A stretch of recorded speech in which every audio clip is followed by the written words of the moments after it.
왜 갑자기 13장 1절에 들어가서는 위에 있는 권세들에게 굴복하라 하는 일종의 정치적인 이야기를 시작하실까? 12장에 나오는 말씀대로 우리가 만약에 산다고 한다면 법이 없어도 사는 사람이 됩니다. 우리가 이상주의적인 도덕생활, 이상적인 신앙생활을 추구하다가 보면 세상 국가에 대해서 경멸하는 태도를 취하기 쉽습니다. 우리의 시민권은 하늘에 있다. 그러니 이 나라의 시민권하고는 내하고 관계없다. 이런 것이 잘못되었다는 것을 지적하는 것입니다. 우리의 시민권이 하늘에 있는 것처럼 우리의 시민권이 이 지상 국가에도 있다는 것을 가르쳐줍니다.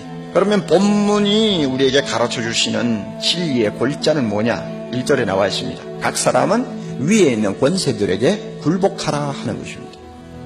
이 굴복하라는 의미가 무엇인가? 첫째는 통치자의 권위를 존중하라는 뜻입니다. 권세는 하나님께로 나지 않음이 없나니 모든 권세는 다 하나님의 정하신 바라. 그러므로 권세를 거스리는 자는 하나님의 명을 거스림이니 거스리는 자들은 심판을 자처하리라. 권력의 원천이 하나님에게 있는 것이니까 존경해라 그것입니다. 통치자의 권력에 우리가 존중을 표하지 못하면 그것은 그 권력을 주신 하나님을 멸시하는 것이라고 하는 것입니다. 이것은 죄가 됩니다. 권력을 잡은 사람이면 그 사람 자체가 어떤 인간이든지 상관없이 그 권력은 하나님이 주셨다는 것입니다. 좋은 지도자든 나쁜 지도자든 일단 권자에 앉은 사람은 하나님이 뜻이 있어서 세웠다는 것 우리가 인정을 해야 합니다. 이것이 바로 하나님을 우리가 바로 섬기는 믿음의 자세라고 하는 것입니다. 그러나 무능한 지도자, 포악한 지도자, 부패한 지도자, 교회를 탄압하는 지도자를 놓고 어떻게 우리가 존경할 수 있습니까? 하는 마음이 우리 속에서 일어납니다. 그럼에도 불구하고 바울은 말합니다. 위에 있는 권세를 존중하라. 제 이야기보다도 유명한 종교개혁자 칼빈의 말을 소개하는 것이 더 설득력이 있을 것 같습니다. 존경할 만한 일말의 가치도 없는 악랄한 사람이라도 공적인 권력을 장악하면 하나님이 주신 정의와 심판의 사자로서 갖는 그 찬란하고도 거룩한 권세가 그에게 돌아간다. 그러므로 백성은 가장 훌륭한 왕에게 바치는 것과 똑같은 존경을 그에게도 바쳐야 된다. 빌라도가 예수님을 향해서 네가 하나님의 아들이냐, 네가 유대인의 왕이냐고 질문을 할 때 주님이 대답하셨어요. 그리고 다른 질문을 하니까 대답을 전혀 안 합니다. 주님이 가만히 계시니까 네가 나를 누군 줄 알면 그렇게 말 안 하고 입을 다물고 있을 수 있느냐 하는 말을 했습니다. 그때 예수님이 유명한 말씀 한마디를 하셨어요. 요한복음 19장 11절인데 위에서 주지 아니하셨다면 나를 해할 권세가 없었으리라. 예수님의 대답입니다. 우리가 이 예수님의 자세에서 국가의 통치권을 가진 자에게 어떤 태도를 취해야 할 것인가 우리가 배워야 합니다. 민주화라는 미명 아래 권위를 경멸하는 풍조가 만연하고 있는 것을 저는 탄식합니다. 심지어 예수를 믿는 많은 사람들도 대통령이 마음에 안 드니 정치가 마음에 안 드느니 하면서 국가의 권력이 아무것도 아닌 것처럼 조소하고 조롱하고 고십의 어떤 풍작거리로 이용을 하는 것을 가끔 봅니다. 이것은 성경적이 아닙니다, 여러분. 통치자를 우습게 보니까 통치자의 권위를 존중하지 못하니까 그것이 나중에 어디까지 미칩니까?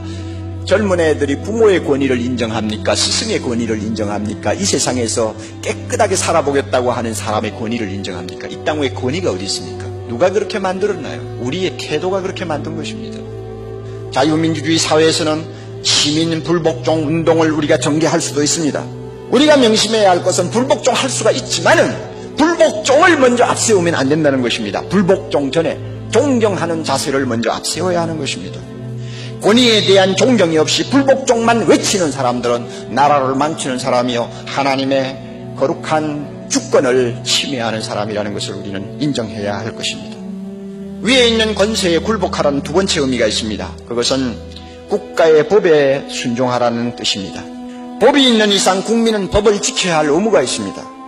정치가 마음에 안 들고 통치자가 보기 싫은 마당에 법은 무슨 법이냐 하는 생각을 가지는 분들이 가끔 있는 것 봅니다. 그래서 제 마음대로 해요. 조그마한 교통법규도 안 지키려고 합니다. 안 지키는 것으로 굉장히 용감하고 오늘날 이 시대에 영웅처럼 행세하는 것처럼 착각하는 사람들이 있어요.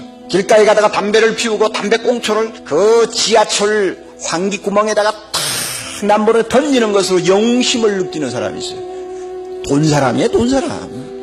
조그마한 법 하나도 안 지킴으로써 오히려 자기가 영웅이 된 것처럼 생각한다고 말입니다. 위에 있는 권세를 굴복하라 하는 세 번째 의미는 국민의 의무를 다하라는 뜻입니다. 다 같이 공세를 받을 자에게 공세를 바치고 국세 받을 자에게 국세를 바치고 두려워할 자를 두려워하며 존경할 자를 존경하라. 대통령이 마음에 들고 안 들고를 떠나서, 정치가 잘 되고 안 되고를 떠나서 우리의 안녕과 행복을 위해서라도 세금을 내야 된다는 이야기입니다. 이게 하나님의 명령입니다. 사실 솔직하게 이야기합시다. 우리가 국가에 얼마나 빚을 지고 있습니까? 나라 없이 나라는 것이 존재할 수 있습니까? 국가가 없이 내 가정이 안전할 수 있습니까? 얼마나 우리가 우리 자신의 행복과 우리 재산을 보호하는 문제와 자녀들의 안전을 위해서 나라에 빚을 지고 있느냐 말입니다. 이렇게 빚 지고도 세금 내기를 싫어한다면 살 자격이 없을지도 모릅니다. 개인의 힘으로 도무지 누릴 수 없는 공공 서비스를 우리가 얼마나 많이 받고 있습니까? 그럼에도 불구하고 가급적이면 세금 내지 않으려고 납세자는 정직해야 합니다. 구조적인 악이 있는지는 모릅니다. 있을 것입니다. 그럼에도 불구하고 우리는 성실하게 국민의 의무를 다해야 합니다. 이것이 하나님께서 우리에게 명령하는 것입니다. 우리는 지금까지 권세는 누구로부터 온다고 배웠습니까? 하나님으로부터 온다고 배웠습니다. 대선에서 누가 이기던 그 사람을 그 자리에 세우신 분이 누구라고 말씀했죠? 하나님이다. 이거 우리가 믿어야 됩니다. 이거 안 믿으면 안 돼요.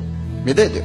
그러므로 누가 되든 일단 통치권을 잡으면 그 사람에게 존경을 보여야 되고, 그리고 의무를 다해야 되고 법을 지켜야 된다는 것입니다. 저는 우리나라 정치를 보고 절망하지 않습니다. 정치나 경제나 사회 여러 가지 면에서 우리가 실망스러운 것이 있지만 절망하지 않습니다. 왜냐하면 이 나라의 권세를 하나님으로부터 오는 것을 믿기 때문입니다.